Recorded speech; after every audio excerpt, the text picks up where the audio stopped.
thank you for making time today. It is, per usual, an hour conversation, hard stop, 1 p.m.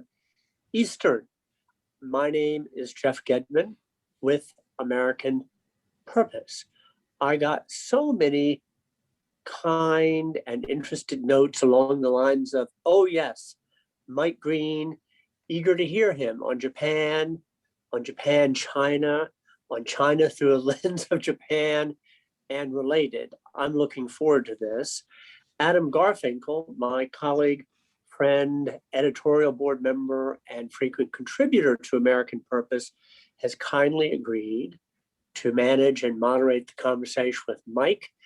The first half roughly will be Adam asking Mike questions, those two in conversation. The second half, Q&A open to the floor. Feel free to put comments and questions in chat.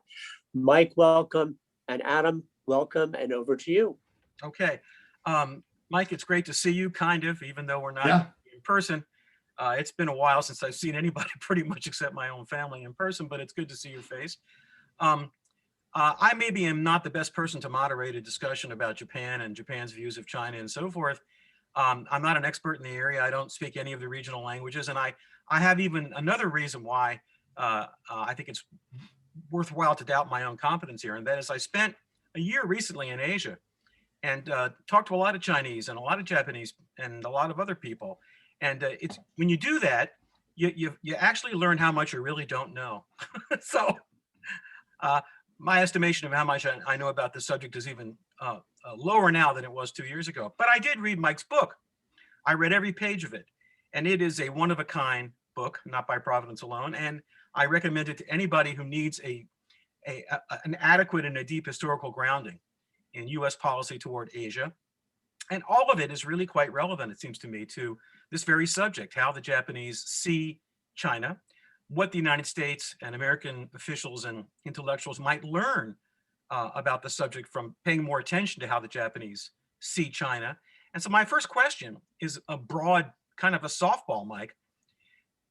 How does the history, let's go back to the just before the Opium War. Let's go back to that wonderful debate that you described from 1838. How does understanding the way that the American mind has worked over all these years, the structure of the debate that we have had, and the way we think about these things, and how we've thought about Japan and this triangle between Japan, China, and ourselves, how does that help us understand what's going on right now?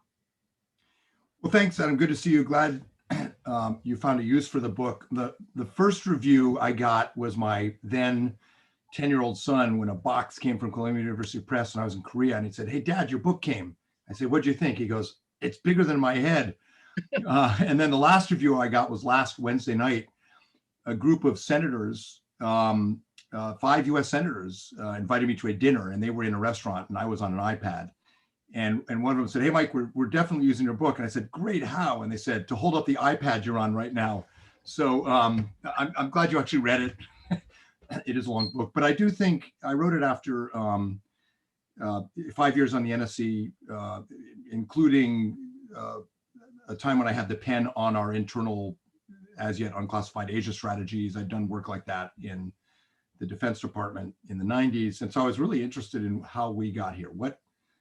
History is about thinking in time. It's not about looking back at historical episodes and learning lessons, because that's a little risky. You can overlearn the Vietnam metaphor, for example.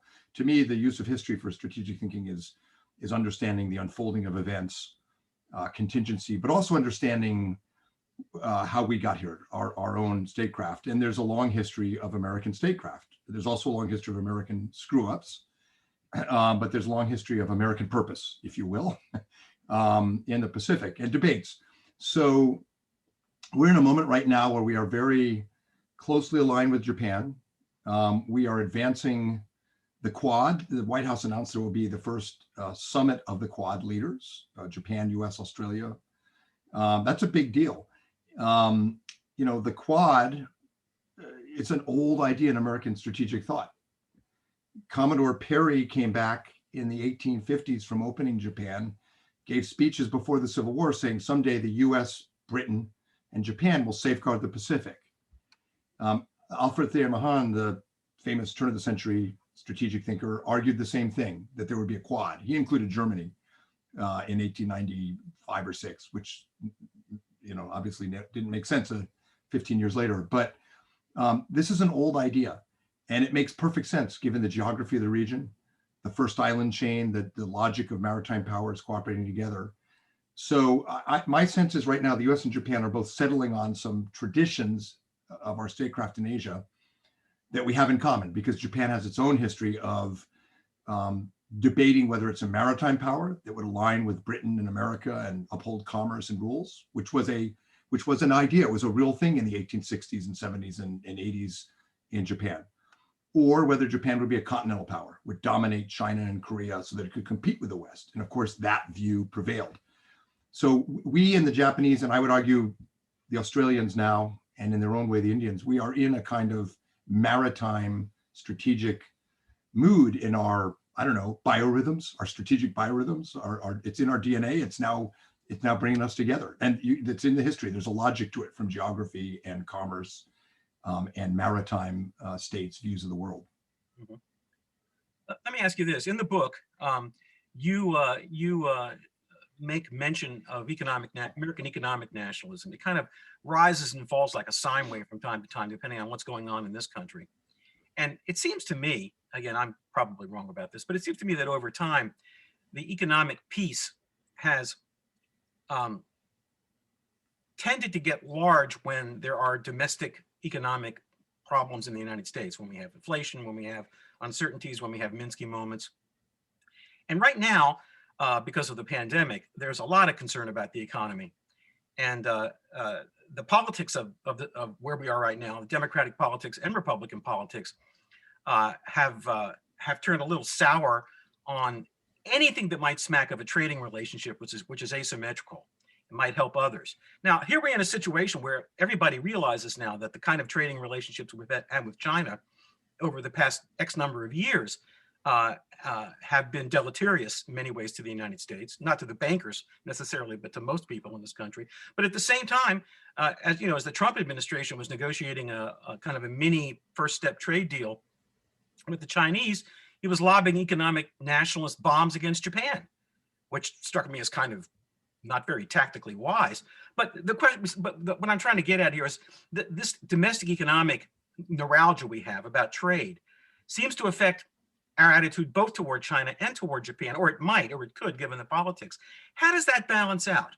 Do you think, to put it more precisely, do you think that economic nationalist sentiment or things about trade is going to get in the way of better cooperation between the United States and Japan as regards China?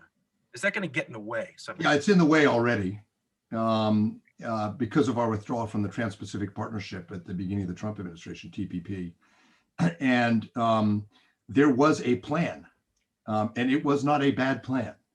And by 2013, the Japanese under Abe had bought into it. And the plan was, we recognized we brought China into the WTO. China was cheating. The WTO itself is too inefficient, clunky to actually solve the problem. The Obama administration was preparing a WTO case against China on intellectual property rights theft with Japan and the EU. So the WTO had a role. The Trump administration wanted nothing to do with the WTO, so nothing came of that. But everyone recognized that the WTO was not going to take care of our problem with China. We needed more purchase on the problem. So the plan was, and it began in Bush and carried through Obama, through the Trans-Pacific Partnership, we would get most of the Pacific Rim economies aligned on certain rules of trade, and especially things like state-owned enterprise disciplines, behind the border disciplines that we would use to then push China. That wasn't going to be enough. So then we were going to negotiate, because the Europeans would not be able to ignore that enormous block, a transatlantic trade, TTIP. And this would have given us purchase to then go to the Chinese for a bilateral investment treaty and start making demands, because hundreds of billions of trade and supply chains would have been diverted out of China unless they played by the rules. So there was a way to bend our way towards fixing the problems that the WTO accession by China couldn't fix. But by pulling out of TPP, we're left with very little. So that's what's so fascinating about Japan right now. Japan has with Australia and others, but largely Japan has stepped in to uphold that plan as best they can by passing TPP as CPTPP. Right. And without us, but they're keeping a place for us. Yeah. I think ultimately, you know, it's our trade politics are so weird. They've always been weird. I mean, the fact that the Constitution gives the authority to negotiate trade treaties or approve them to Congress is the beginning of the weirdness. And then our electoral system creates more weirdness. The majority of Americans in every survey now supports TPP and trade. 60% support, I think trade is good. TPP had, last time I saw, I think it was Chicago Council polling, 60% support.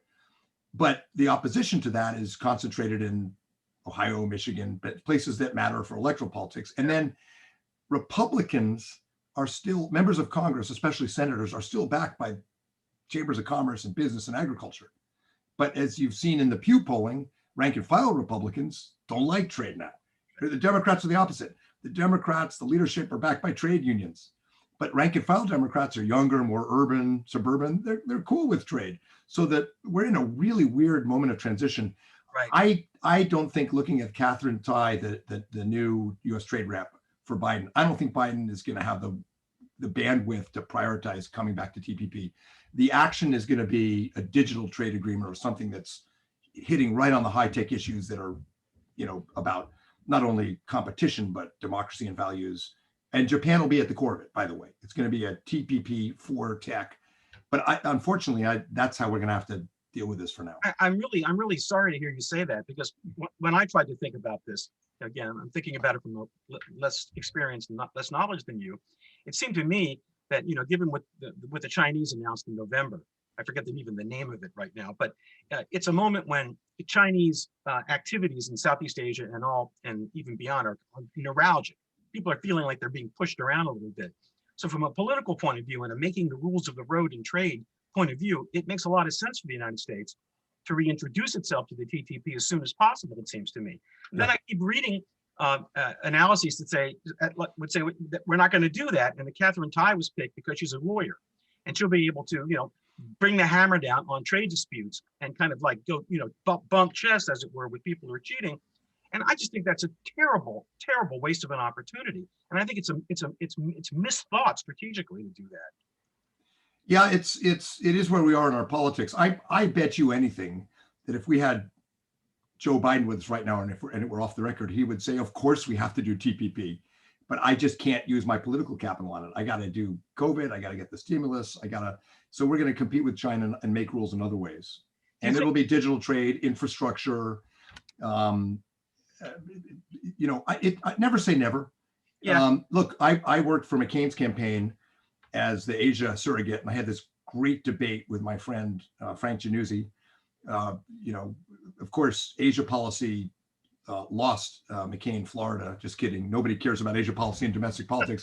But we did have this debate. So we had 500 or 600 people in the audience because all the embassies came out, you know, and they wanted to see. And poor Frank, working for the Obama team, had talking points that said, don't talk about trade, because Obama smartly wanted to win Ohio and Michigan. But, you know, then President Obama goes to Asia as president, and every one of our allies says, you've got to have a trade policy.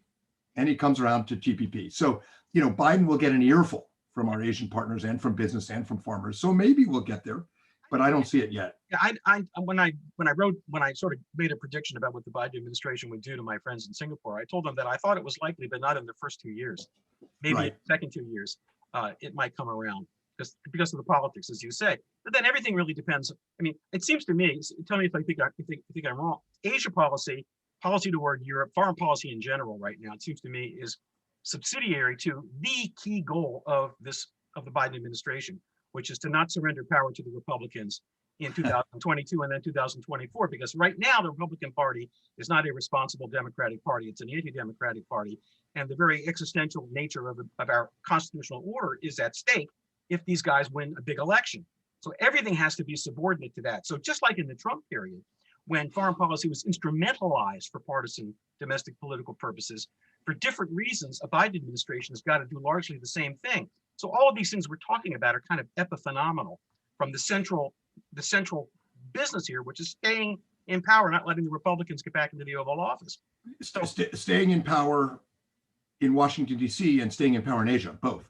Yeah. And I'll tell you, the Biden administration national security team's best friends on Asia strategy are Republicans, primarily. It's Republicans who, in the Senate mostly, because the House is kind of wacky now, but it's Republicans who want to sell agricultural goods, who want to compete with the Chinese, who want to pay for the Indo-Pacific Deterrence Initiative. And so there are these under the surface cross-cutting alliances on how we compete in Asia.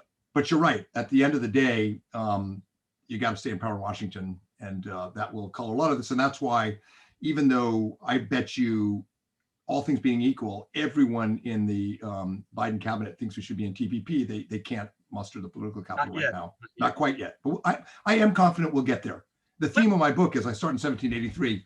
Yeah. You know, we always compete. And nobody knows who originally said it, Churchill or whoever. Some people say Churchill, but you can always count on the Americans to do all the wrong things before they eventually do the right thing. And I think on trade, we'll get there. I think we'll do digital trade, environmental trade agreements, start rebuilding constituencies, reimagine TPP as being about democracy and human rights and competition. And I think we'll get there, but we are losing ground while we figure it out. Let me just shift the conversation a little bit to a more strategic sort of plane rather than talk about American politics. Though I do think that's the key to understanding the policy as it rolls out.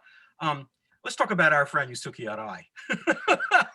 So I had a lot of fun with Yusuke when I was in Singapore. He's basically running the embassy. He's not the political there, he's the foreign ministry guy, but he's quite a character, and you know him too. And a lot of people know him. His reputation precedes him.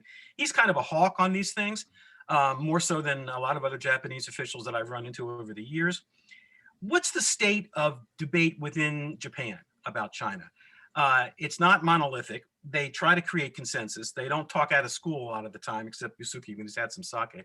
But how would you describe how Chinese, especially now that Shinzo Abe is gone and Prime Minister Suga is in power, what's changed and how does it feel now, the discussions about China in Japan right now? Well, there is a debate in Japan about China, but the parameters of that debate, the walls are a lot closer together than our debate. Because I can talk to Admiral Davidson, the commander of the Indo-Pacific Command of our forces in the theater.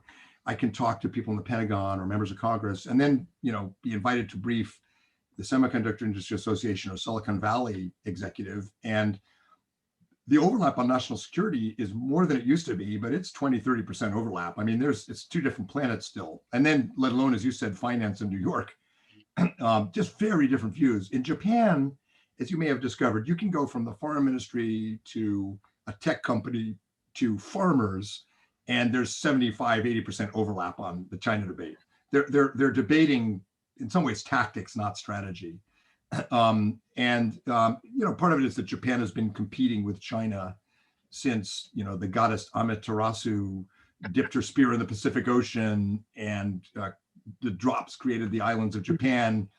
And then the imperial line was started with the character Emperor Tian, like China, i.e. no less than China. And so they have a lot longer history than we do competing with and coexisting with the Chinese neighbor. So Abe has pretty much consolidated an emerging strategic consensus and got it through in legislation, reorganization of the Japanese government to create a National Security Council, changes in interpretation of Japan's Peace Clause, Article 9 of the Constitution, to allow collective self-defense with US joint operations and with Australia and India, the Quad. He's basically squeezing a strategy out of a Japanese economy that's growing much slower than China. That's a third Chinese economy now. That Japanese Navy that was bigger than the PLA Navy when I left the White House, and is now several times bigger than the Japanese Navy. The PLA is several times bigger. Bigger than our Navy. Well, in numbers, in numbers. I mean, in hulls. But he is squeezing more power out by aligning with the U.S. closer. Australia, Japan has the best, highest confidence in polls in Southeast Asia of any country. He's reaching out to Europe, TPP and rulemaking. It's a strategy. His successor, Prime Minister Suga, is hitting more political headwinds. I hope we don't go into one of those periods in parliamentary politics that the Japanese and the Italians and sometimes the Australians suffer, where we have a new prime minister every year. I hope we're not going into that. But the general trajectory is pretty set. Mm-hmm. And the debate is sort of like, how much export controls on China? How much do we shift supply chains to North America and Southeast Asia? How much risk do we take? And our friend Araisan is on the let's take lots of risk end of that spectrum. Yeah. But he's not that far, frankly, from where business is. It's hard to find a Japanese business leader who's not making money on China. They're all making money on China, but it's hard to find one who's still as excited about China as some of the people we have in Silicon Valley and Wall Street. Yeah, well, that's what I think he's doing in Singapore, because there he's in the catbird seat looking at South Asia as well. It's all about business. It's all about business. That's why he's there. Yeah, he's very entertaining. I recommend going out to dinner with him whenever you can. One more question, and then I think we're at the point where we're going to throw this open to all comers in the audience. You and I had a conversation about Japan with Jeff. Maybe it's been a month ago or so, and you said during that conversation, I want you to elaborate a little bit, that the Japanese have been ahead of us in taking the measure of the changes in China over the past 5-6 years, and their thinking is ahead of ours. And we talked about the possibility of adjusting the alliance from a psychological point of view. Now that we are in a situation where the United States does not hold all, we're no longer in the Cold War, where the military dimension was so dramatic, and therefore the United States held all the cards. Things are changed now. Why can't we accept the Japanese as an equal in thinking about policy? Something that we have made pretenses of doing in the past, but we've never really fully done it, because we're control freaks and we think we know better than anybody. What do you think the prospect, looking at the people in this administration, very few of them are Asia hands. I mean, almost they're all European type. What do you think the prospect could be for a more generously shared intellectual partnership with Japan going forward? It's a really interesting question. I don't think American foreign policy elites, including people in this administration, other than people like Kurt Campbell, who are Asia hands, I don't think they realize how much Japan's strategy towards China has shaped our strategy. And it's partly because our Japanese friends are not always out there screaming from the rafters, I did that. Mm-hmm. But I was speaking earlier with a British historian, and I told him this idea I had, and I said, it's a little out there, but I'm doing an event. Do you think I should try it out in public? And he goes, yeah, I think you're right. You should try it. So it's this. At the turn of the century, when America was a pretty immature global power, when our strategy was essentially 4 white guys with beards, nothing wrong with that, right, Adam? But 4 white guys with beards at the Metropolitan Club, and we really didn't have, there was strategy, as I described in my book, but we really were feeling our way. That's when the British started manipulating, if you will, or informing or educating American foreign policy strategy. John Hay's open door notes were British. It was a British idea. Get the Americans to circulate the open door notes to the other powers to keep China open. Our entry into World War I, the Zimmerman telegram was a British information operation to get, the telegram to Washington that the Germans were going to attack us from Mexico if there was a war. And, the story of Roald Dahl and the British embassy. And now these were not nefarious operations. These were British elites and American East Coast elites who understood that Britain and America had common interests, but the influence of British strategic thinking on America was a huge coup at a time when British relative power was in decline and ours was rising. So, look at our China strategy today. What are the key elements? The free and open Indo-Pacific strategy, which Trump announced, or actually Tillerson announced, and Biden's continued. That was made by Gaimusho, by the Japanese Foreign Ministry. Yeah, the Indo-Pacific term is a Japanese invented term. Right? Now, I point out to them, actually, it was Commodore Perry and Alfred Thayer Mahan and all these Americans, but that's why it works in Washington. It resonates with our strategic interests, Japanese. The major counter to China's Belt and Road for the US was elevating the Development Finance Corporation, the BUILD Act in Congress, turning the OPIC into a more muscular Development Finance Corporation, and it's instructing them in legislation to work with Japan's bank, for international cooperation, made in Japan. That was a Japanese idea. The Quad is now, Biden's all about the Quad. Yeah. Now, that was also Mahan, but it was Abe who announced in 2006 he wanted to do a Quad. So a lot of these ideas, digital trade agreement, banning Huawei. There's a list of things we've done to compete with China that were the result of Japanese trade ministry officials, foreign ministry officials, intellectuals pushing ideas in Washington very quietly. Now, most Americans, including Trump administration officials, although some of them will acknowledge it, ask Brian Hook of policy planning who thought of free and open Indo-Pacific, and he'll tell you, most American officials think we thought of it. Just like John Hay thought he thought of the open door, or Woodrow Wilson thought he thought of making the world safe for democracy. So the success of that kind of strategic influence is not bragging too much. So maybe I shouldn't out them. But it really is striking how much the Japanese strategy has shaped our strategy. Part of the reason that makes sense is because the Japanese are trying to figure out, and have been longer than we have, trying to figure out how do you compete without catastrophe? How do you compete without killing your economic interests? So it's not that necessarily our Japanese friends are better strategically. They've just been at this longer. They also have one other advantage, which is they are much less polarized. We are distracted by our domestic polarization. The Brits are distracted by Brexit. The Australians have their own domestic issues. The Koreans are hopelessly divided politically. The Japanese are not politically divided on big issues. And so in some ways that has given Abe the luxury of consolidating. But anyway, it is remarkable, and we should have more of an intellectual partnership with Japan. I'm a little worried though, as I said, if Abe was in power almost 8 years, if we go back to a different Japanese prime minister year, American are going to lose respect for him. That's just the reality. That's what happened before. It's going to be hard to do that. It's going to be hard to do that. Okay, let me throw it open now to everybody else. I've got a number 3 on my chat thing. I guess I should try to look at that. Is that the way I do this? It's not the only way. And people can raise their hands, but why don't you I've got some questions. I got a queue of questions here. I guess sure. Let me just, I won't mention the person who asked it. That's maybe not the right protocol, but I'll just ask the question from one of the members of the audience. Question is, Mike, will China invade Taiwan, or more likely blockade and try to force it to surrender? I'm just reading the question the way it's posed. Let's talk about Taiwan a little bit. The Japanese are not actually on the hook for helping defend Taiwan, but obviously it's critical to their interest. And, they refer to the Korean Peninsula as like a dagger pointed at the heart of Japan. Where is that now? The Koreans like to talk about themselves as though they're the little, what is it? The fish. Shrimp among whales. Whales. Well, does that make Japan a whale? Japan doesn't feel like a whale, does it? It's an orca, I guess. I don't know. Yeah. So the Taiwan piece, to the question of invasion, I think the odds of invasion are extremely low. The odds of blockade are extremely low, but they're probably 3 or 4 times what they were 5 years ago.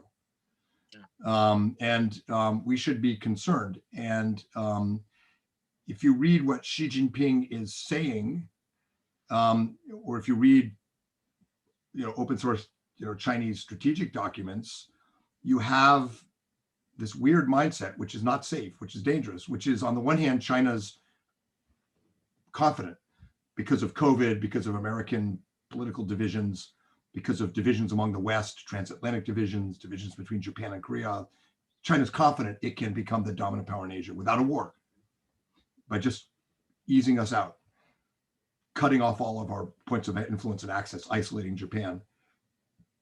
But they're also incredibly insecure that their window will close in the next decade, because we will get our act together and begin external balancing, because they will start to face the consequences of their demographic problem and debt. So there's both, it's a dangerous combination of hubris and insecurity. Yeah. Never good. Sounds like Japan in 1941, never good. So I would say it's very unlikely we will see blockade or invasion, but maybe we've gone from a 2% danger to a 6% danger. Right. And I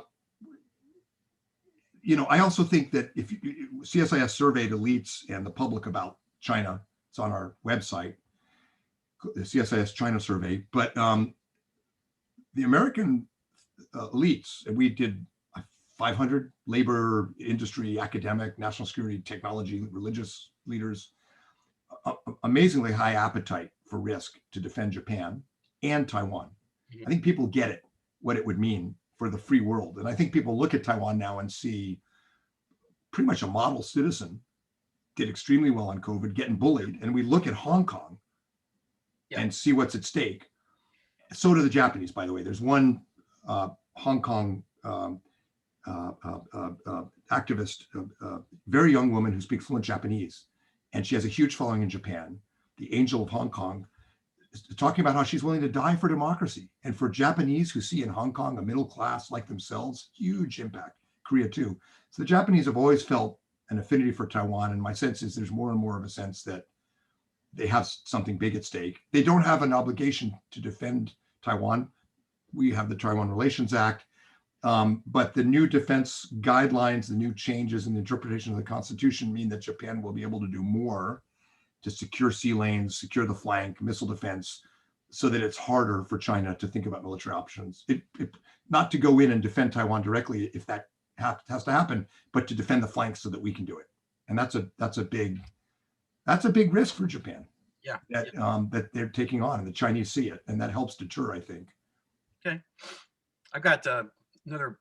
Let me just ask the next question. I think this question slightly misinterprets something you said. The question is, could I clarify the observation about 20 to 30% overlap on semiconductor policy? I think what you meant was that between business elites and political elites, military types, we don't have a lot of as much overlap in the way we see China as the Japanese do. So it's not about the semiconductor industry. Am I right about? Yeah, I mean, actually, there's question. Actually, you know, if, in the domestic political context, there's a 90% overlap between semiconductor industry leaders in Congress and the administration that we need industrial policy. Yeah. Which, as a veteran of a Republican administration, is mind-boggling to me. But it's Republicans who are also championing something of an industrial policy for the Semiconductor Industry Association. So in that sense, huge overlap. What I'm talking about is when you talk about the China problem. Right. Tech CEOs will never talk about Taiwan the way we just did. Never. Except maybe to talk about Taiwan semiconductor manufacturing. But Japanese CEOs think about it. They think about supply chains, sea lanes. American leaders in Wall Street, can't imagine, some of them, I think, why we would think about defending Taiwan. But business leaders in Japan can completely understand that. Yeah. And the rulemaking in Asia, the importance of pushing back on Belt and Road, all these things. Look, part of it is that the Japanese industrial sector is different. Japanese CEOs often retire, become chairman of the board, and in that capacity, they become advisors to government, prominent in the Business Federation, Keidanren. So in the structure of Japanese corporations is a higher focus on strategy and national interest that we don't usually have, with the exception of, companies like Lockheed or Boeing that are more, right. In the defense sector. It's if you go back and you compare the Zaibatsu of the pre-World War II period to how they function now, there certainly are differences, but there are a lot of similarities too. And there are, and it's not to say that for the economy their system's better. In some ways, it's not, because it's obviously less entrepreneurial, it's less diverse. It's innovation. My only point was that when it comes to strategic competition with China, you get a lot more convergence between government and business in Japan than you do in the US. Yeah. Here's the question about North Korea. How do the Japanese view North Korea? I think I can interpolate the question a little bit, the problem posed by North Korea. And I think the way that North Korea and China are interacting these days. How does Japan see that, the DPRK-China relationship? Where do the Japanese think it's going? Historically, you quoted the Meiji era saying that the Korean Peninsula is a dagger aimed at the heart of Japan. And for most of Japanese history, preventing a hostile hegemonic power from controlling that access point to Japan was, comparable to us in the Caribbean or the British in the Low Countries. You can't let the continental bad guys control it. And when they did, it was bad for Japan. The Mongols invaded through Korea, and the kamikaze, the divine wind, saved Japan in some pretty tough beachfront fighting by samurai and Mongol warriors and tons of Korean conscripts. And the Japanese invaded Korea, and was it 1599, 69? Yeah, the Injun War, and then of course the next Korea. So really, the most important piece of real estate for Japan. I mean, to think of the British and the Low Countries.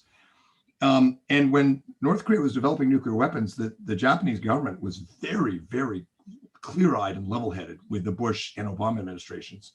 Don't give them an inch. Push for denuclearization, and Japanese government worked with Korea pretty well then, trilaterally.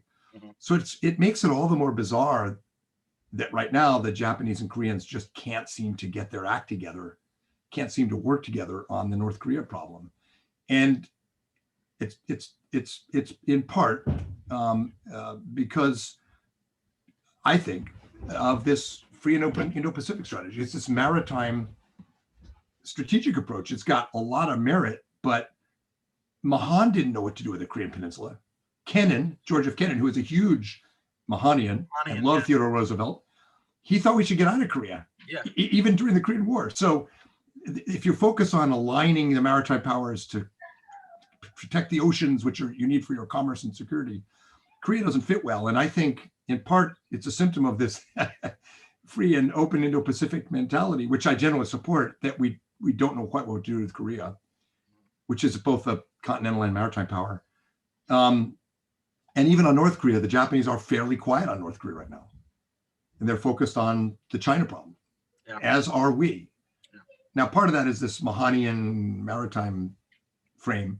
Part of it is, what do you do about North Korea? What do you do? It's not, it's, so it's that too. I think it's bad that the South Koreans and the Japanese can't get along publicly, don't get along. And I think that's always been seeded in the historical relationship, but because of the United States and our insistence that they not talk about that kind of stuff in public, they've always been better behaved than they have been in recent years. And I think that's because the Trump administration's policy just let the ball drop, didn't really care about that. So I think we are an important part of that equation. But I think, let me ask you this. I wonder how many Japanese are worried about what the Biden administration may do in Asia. We had a conversation a couple of weeks ago with Sheila Smith, and she talked about this a little bit, I thought very interestingly. When Tony Blinken and President Biden say America is back, all right? I mean, a lot of Asians, a lot of Japanese say, back to what? You know, back to the the pivot to Asia that involved 400 Marines in Darwin and not much else. I mean, when you look at this through Asian eyes, right, and through Japanese eyes, I mean, just to take for one example, I think toward the end of the first Obama administration, the administration worked out a deal between Manila and Beijing over the Scarborough Shoal. And then when the Chinese reneged on the agreement, the Obama administration didn't do anything. Right. And then a little while later, Obama thought he had a promise from Xi Jinping not to militarize the South China Sea Islands. And so what happened instead was he used the Coast Guard instead of the PLA Navy to do the same thing. And Obama didn't do anything. And so then when Trump became president, it was all rhetoric and chest bumping. There wasn't much real to it, but the optic was of a more a more defiant, a more muscular, a more robust kind of American attitude. They didn't understand. This is something that I could not really never have been able to understand. They didn't get, though, that Trump's cutting off America's sort of civic virtue at the knees would ultimately undermine any foreign policy, any constructive international role we could possibly ever imagine playing. They never saw the part below the iceberg. Yeah. Well, they only ever saw the part above the iceberg. But now that Biden and especially Obama 2.0 is back, I think a lot of them are worried that he's just not going to have the balls to do what needs to be done at a time like this. Partly because of all the domestic crises that are overwhelming the quality time. But I get a feeling that the Japanese and some Singaporeans I know don't really trust the backbone here in this administration. Yeah, so we did a survey, in this China survey we asked about 500 foreign thought leaders, mostly foreign policy experts in Europe and Asia, what they thought about China. And one of the questions was, it was a little mischievous, but I wanted to ask, we asked which candidate, because we did this in September, before the election result, which candidate would be better for your country in dealing with China? And we had about 200 some Europeans and not a single one picked Trump. But in Asia, a majority of Indians and Vietnamese picked Trump. And Taiwan was split right down the middle. And I forget, but 25% of Japanese said Trump would be better. Maybe it was a little lower. And if you think about it, those are the frontline states: Vietnam, India, Taiwan, getting bullied by China. And they didn't think that the Democrats would have enough guts and toughness. And partly because they remember things you described from the Biden administration. And they remember the Biden administration was divided on China, quite divided, actually. There was a Hillary Clinton, Kurt Campbell, Defense Department's, sort of axis to push back. And then there was a John Kerry, Susan Rice group that was more focused on cooperating with China on climate change. And this stuff is well known in Japan and India and Vietnam. And so there was a lot of angst when Biden got elected, but I think that's mostly behind us. I mean, the Biden team has played this about as well as you can. Announcing a Quad summit, that's a big deal for the Japanese. They're using Indo-Pacific and free and open Indo-Pacific. They're using the lexicon. Blinken himself, when he testified, said the Trump administration got China right. I just disagree with the approach. So there's a lot in there to reassure. And the next big test is going to be, in my view, can the administration do something about trade? Not that they had high hopes for Trump, and then the other one will be defense spending and defense readiness. But so far, what you hear out of Kath Hicks and Lloyd Austin at the Pentagon, what you hear from Blinken, Jake Sullivan, Kurt Campbell, and the president are close to pitch perfect to reassure. But, as I always point out to my students, the last article in every U.S. security treaty with NATO, Japan, Korea, Australia, the last article, which no one ever reads to, says allies are allowed to whine. It's never enough. And, they're putting their lot in with us, so it's only fair. Mm-hmm. And I think you'll see that anxiety meter go down in Japan, but it's still there. Yeah, that's what I thought. I mean, I don't know Japan as well as I know Singapore lately, but so the Singaporeans are kind of all over the place. Kind of depends who you talk to on what day. But there's a certain amount of nervousness there. And a lot of them, by the way, are concerned about the state of the U.S. Navy and the Seventh Fleet. And, they're not blind, when the SS John McCain slices across a tanker right off the coast of Singapore, everybody notices. And a couple of months before that, in 2017, there was a collision right near Japan.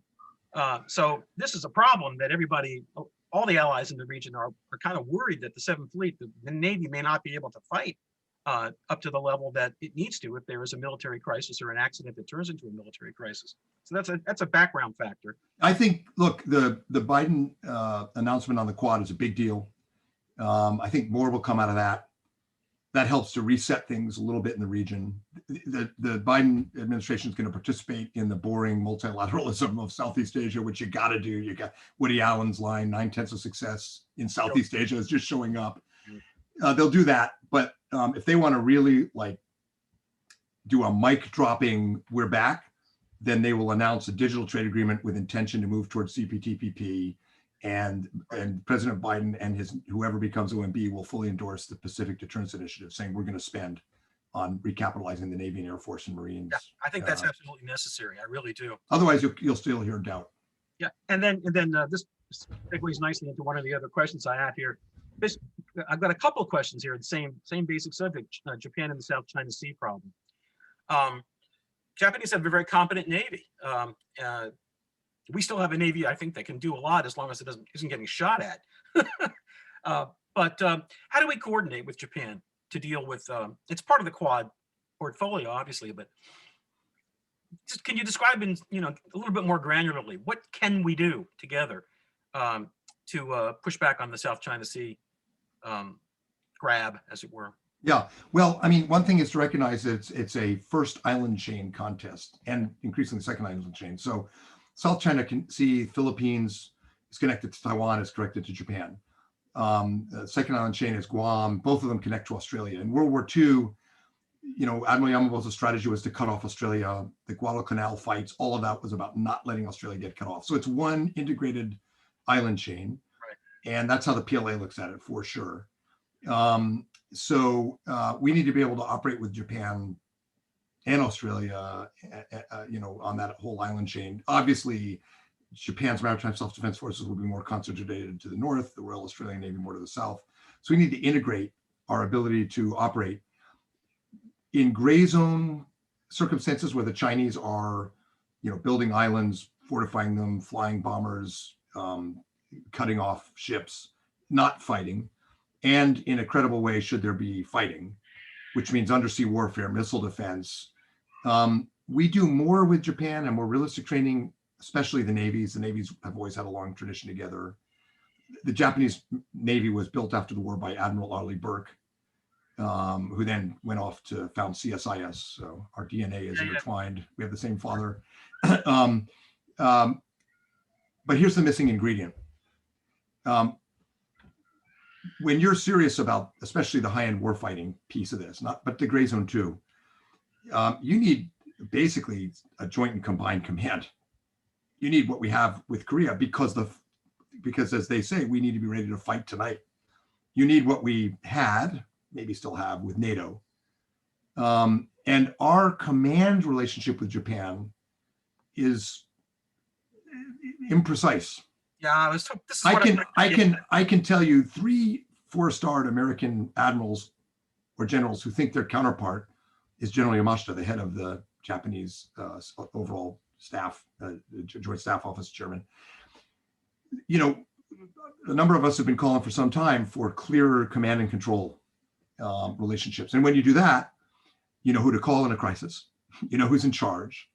You also can do plans. And when you do the plans, you can then do exercises, and you can make sure the exercises are testing your plans. And if they don't work, you can change the plans, or you can buy different kinds of equipment. So it helps you decide what equipment you need. It connects you like a football team or a basketball team, just totally getting ready for the game. Right now we're playing pickup because we don't have those relationships. It kind of puzzles me why the Pentagon has not built that, because the Japanese are game. There'll be a little bit of bureaucratic tussling. It costs money, but I can go into it more, but I think that has got to be what we do. So the Chinese can't play those seams, or the North Koreans or others, the Russians. So we have a plan. We know what it is. We've trained for it. We've equipped for it. We've done it with the Australians, and increasingly, I suspect, with the Indians or the British, Canadians. Make sure you have enough ammo. Make sure you can fight. That kind of stuff. I see a friend of mine from Singapore is in the audience, and she has a kind of a question that I want to kind of rephrase. If you hang around Singapore and you hang around Southeast Asia, and you get questions from as an American, you get questions from journalists. There's a premise, there's been a premise in a lot of the questions, which is that first the Trump administration and now presumably the Biden administration think that Southeast Asia is very important, and that Singapore and Malaysia and Indonesia, these countries are very important because they're part of the whole China. I don't want to call it containment because it's very misleading, but they're part of a group of nations that can be arrayed and incentivized to cooperate to blunt Chinese aggression. If not that there's any actual physical aggression, except if you talk to an Indian in the north, but just to balance out against the the rush of energies coming out of China right now. But they're all sure that Southeast Asia has a very high priority in American thinking. And I just scratch my head and I say, really? It doesn't look like that to me from this side. So everybody interprets history and reality the way they need it to be, or the way they want it to be. And when I tell them, actually, I don't really think Southeast Asia is all that important, except as props or instruments in a larger engagement, but that actually as actors, as independent actors, and they mentioned ASEAN too. Yeah. Which, gee whiz, it's a talk shop and it's wonderful. I'm glad it exists, but gee whiz, what do you say to people who are sure that their region is so important to the world, but in fact we know it isn't? How do you tell them? How do you let them down? Well,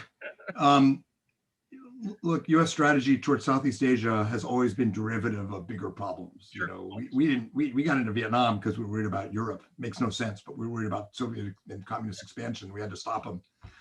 We got into Southeast Asia after the Cold War because Bill Clinton was pissed off that Singaporeans were caning American children. So it was all human rights. And then, when I was in the White House, the best way to get a senior cabinet member to focus on Southeast Asia was to talk about, you can guess, terrorism, which by the way was a real threat. But and then for Obama and Trump, it was the China threat.